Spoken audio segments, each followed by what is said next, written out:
Fala galera, tudo certo? Hoje vamos para uma aula mais conceitual, tá bom? Então vamos lá. A aula de hoje a gente vai trabalhar com funções. Funções no geral, tá bom? Não é a função do primeiro, segundo, terceiro grau, função exponencial, função afim, função logarítmica. Não, nada disso.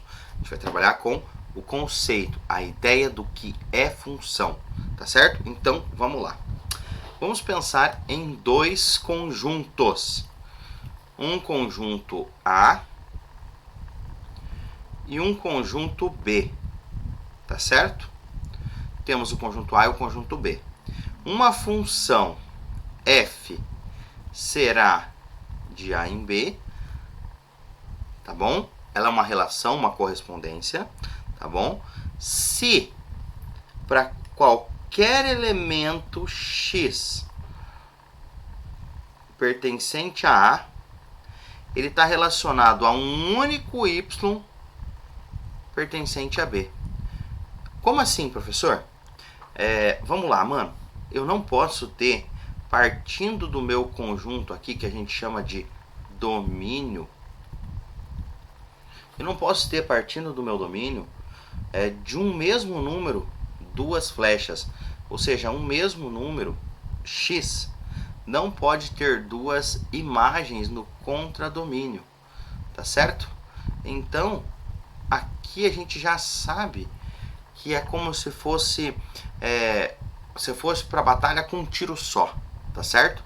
Você só pode dar um tiro, beleza? De boa? Então, agora aqui, ó, vamos fazer a leitura disso, ó. Dados A e B, dois conjuntos de R, uma função f de A em B é uma relação ou correspondência que cada elemento de A associa um único elemento de B. Não falou nada sobre os de B estarem associados a um único de A.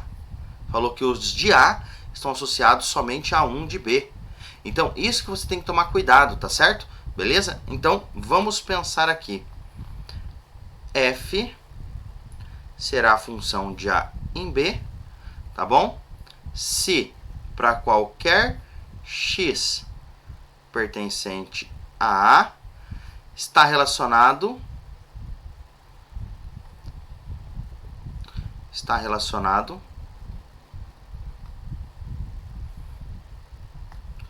a um único y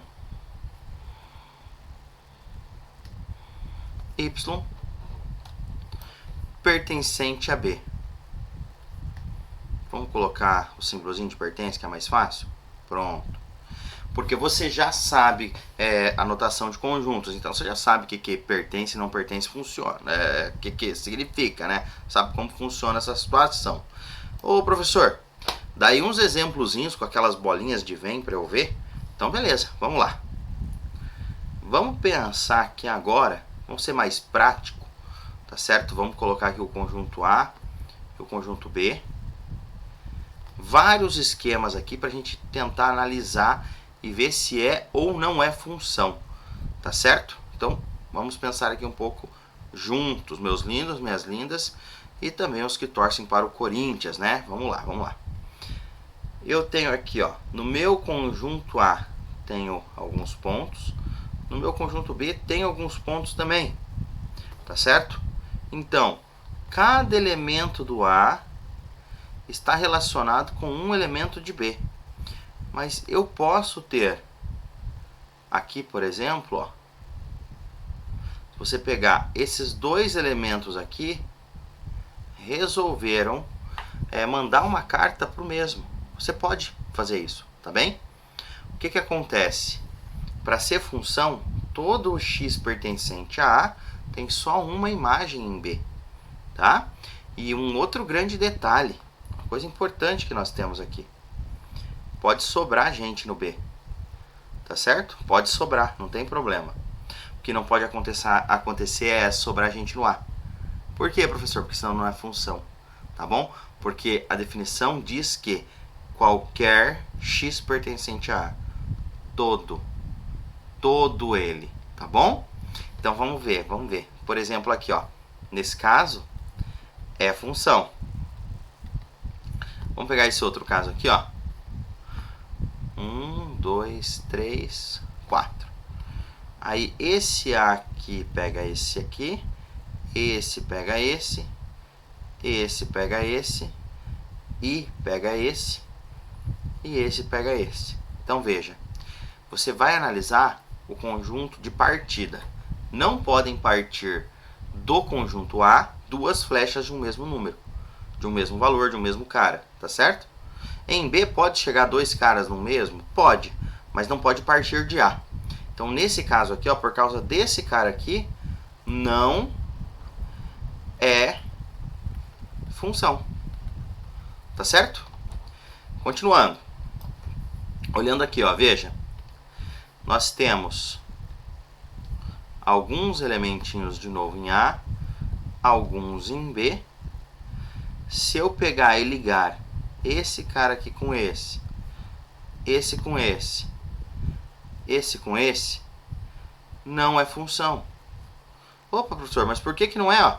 Só está saindo uma flecha de cada. Porque não pode sobrar ninguém no conjunto A. Não pode sobrar ninguém no conjunto A, porque senão não é função. Aí, prof, mas como que eu vou relacionar isso com um gráfico, por exemplo? Ainda bem que você perguntou, tá certo? Só para lembrar, domínio é conjunto de partida, certo? De onde eu saio. Contradomínio é o conjunto de chegada. É onde você chegou. Imagem é quem você pegou, tá certo? Quem você pegou. Então, eu gosto de pensar o seguinte, que o conjunto de partida, o domínio é o X, o contradomínio é o Y, e a imagem, ela está contida no contradomínio, tá certo? A imagem, ela tem que estar contida no contradomínio, beleza? Continuando. Se eu quero fazer isso com um esquema gráfico para ficar mais fácil, tá bom? Você pode escrever que o seu eixo X é o seu domínio, tá? Seu eixo Y, ele é o contradomínio. E aonde você bateu no eixo Y é a sua imagem, tá certo? Aí, prof, faz isso com um exemplo gráfico para eu ver. Tudo bem, veja só. Se você pegar agora essa função, veja bem, qualquer que seja o X aqui no domínio, tem uma imagem no contradomínio. Qualquer X que você pegue, vamos pegar uma cor preta agora para ficar mais fácil? Pronto, fica mais fácil para enxergar. Qualquer X que você pegue tem uma imagem. Esse X aqui tem uma imagem. Esse X aqui tem uma imagem. Então veja, todo o meu X aqui tem uma imagem. Então o domínio dessa minha função f são todos os reais nesse caso. Tá certo? O contradomínio também são todos os reais, certo? Porque são todos os eixos, todos os elementos que estão aqui. É o contradomínio. Só que a imagem é assim. Você vai ver quem que você está pegando. Eu só estou pegando valores a partir do vértice da minha função, tá vendo? Então, a imagem é só a partir desse vértice para cima. Tá vendo que a imagem, ela tá dentro do contradomínio, tá certo? A imagem tá dentro do contradomínio. Tranquilo? De boa? Então vamos lá, vamos fazer um estudo com alguns gráficos para verificar se a gente conseguiu entender realmente o que é a função, tá certo? Então vamos brincar um pouquinho. Deixa eu pegar o lápis preto. Pronto.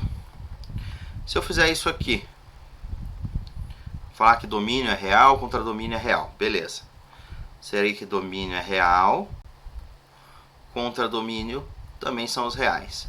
Pergunto para vocês, é função? Será que é função? Vamos ver? Cada elemento do domínio tem uma imagem. Cada elemento do domínio tem uma imagem. Então, é função sim. Tá certo? Beleza? Mas, professor, tem uma maneira mais fácil de fazer isso? Não tem uma mais fácil. Só que tem um jeito que eu gosto, que é o seguinte. Eu vou passar retas paralelas ao eixo Y. Se essas retas tocarem só uma vez o gráfico, o que isso significa? Que todo elemento x vai ter somente uma imagem. Todo elemento x vai ter somente uma imagem. Então, se você passa retas paralelas ao eixo y, você vai encontrar somente um ponto naquelas que são funções. Tá certo? Beleza? E a imagem dessa minha função? Qual que é a imagem? Você está vendo que essa função ela é contínua aqui para baixo, aqui para cima? Então você está pegando todo mundo. Então a imagem também são os reais. Legal, né, cara? Muito legal. Perfeito. Prof, faz mais um aí pra gente, pra ver se é a função, não é? Vamos ver, vamos fazer sim. Vamos fazer aqui. Olha aqui o spoiler da próxima aula, tá aqui do lado. Vou até apagar aqui, ó.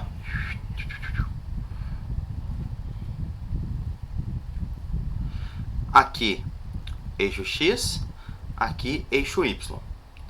Vou fazer uma função bem parecida com aquela uma que nós vimos antes, tá certo? E vamos ver um gráfico, na verdade, parecido, né? Pra gente estudar se é ou não função, tá certo? Então, veja. Parece que é. Só que, quando você vai tocando aqui, ó, só tocou uma vez, professor. O senhor falou que era para tocar só uma. Só que nesse ponto aqui, ó, tá tendo 3 imagens. Como assim 3 imagens nesse ponto? Cara, veja, esse aqui não é um valor de x qualquer, certo? Ele tá tendo 1, 2, 3 imagens. É como se do conjunto A para o conjunto B, esse xzinho aqui tivesse pegando 3 caras no contradomínio, tá certo? Então não é função, tá bom? Beleza? De boa? Tranquilo, né? Não é função. Eu posso estudar também a imagem da minha função, verificar onde que ela existe, para quais valores ela vale. Eu posso fazer esse estudo todo utilizando a ideia dos gráficos, tá certo? Então, veja só, por exemplo,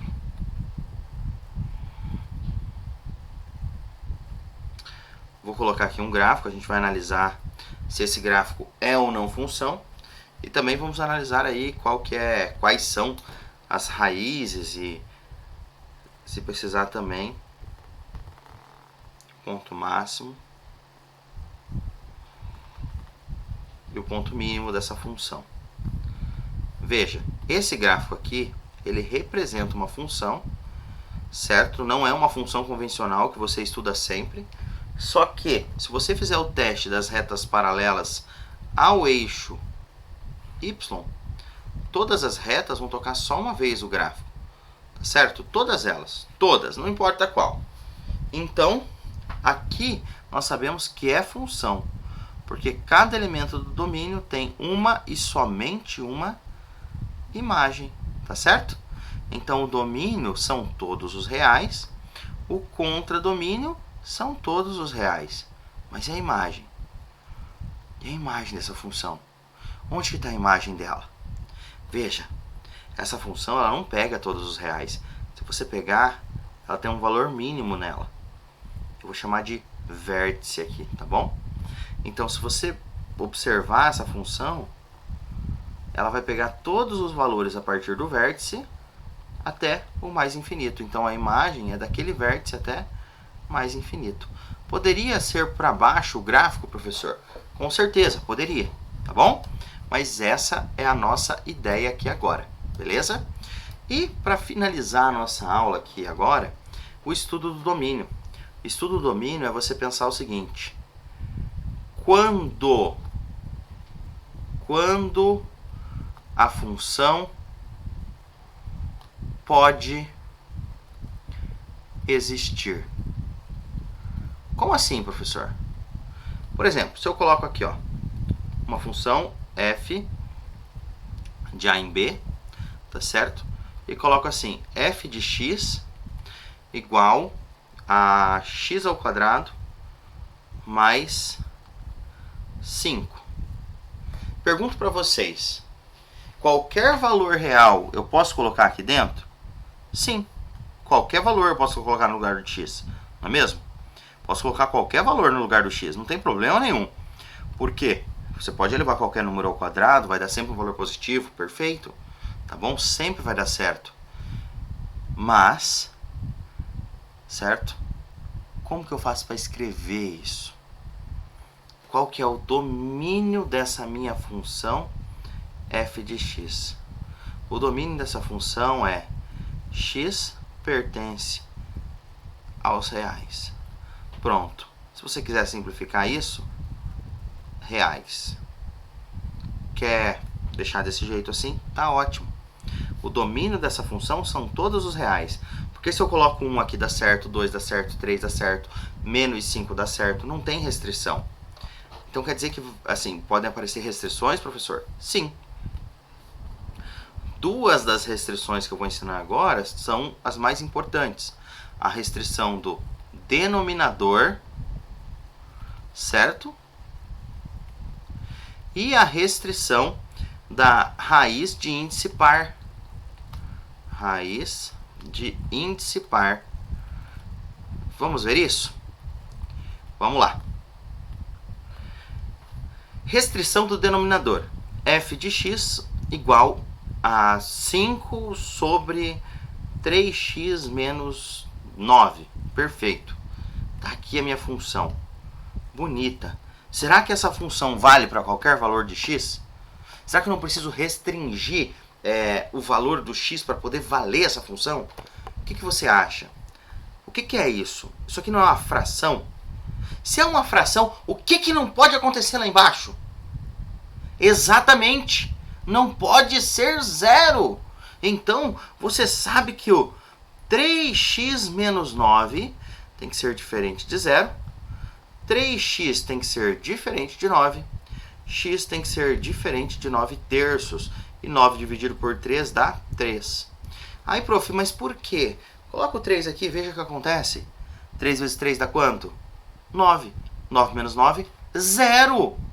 Por que o x tem que ser diferente de 3? Porque se você colocar o 3 ali, vai dar 0. E no denominador, a gente tem que ter valores diferentes de 0. Tá certo? Para trabalhar dentro dos reais, tá certo? A gente vai usar essas restriçõezinhas aqui. E uma raiz de índice par. Mano, raiz de índice par dentro dos reais, o valor que está aqui dentro não pode ser... Não pode ser o quê? Não vi. Exatamente. Então, não pode ser negativo. Não pode ser negativo. Certo? Essa é a ideia. Então, veja só. Por exemplo, se você tem f de x igual a raiz quadrada de x menos 4. Você sabe que isso aqui, ó, x menos 4, não pode ser negativo. Ele pode ser positivo? Pode. Pode ser zero? Pode. Então ele tem que ser maior ou igual a zero. Então o x tem que ser maior que igual a 4. Então a partir de x igual a 4, tá valendo. Tá certo? Beleza? Senhoras e senhores, essa foi a nossa aula de introdução. Um beijo no coração de vocês, espero que vocês tenham entendido. Fiquem bem, um forte abraço e tchau!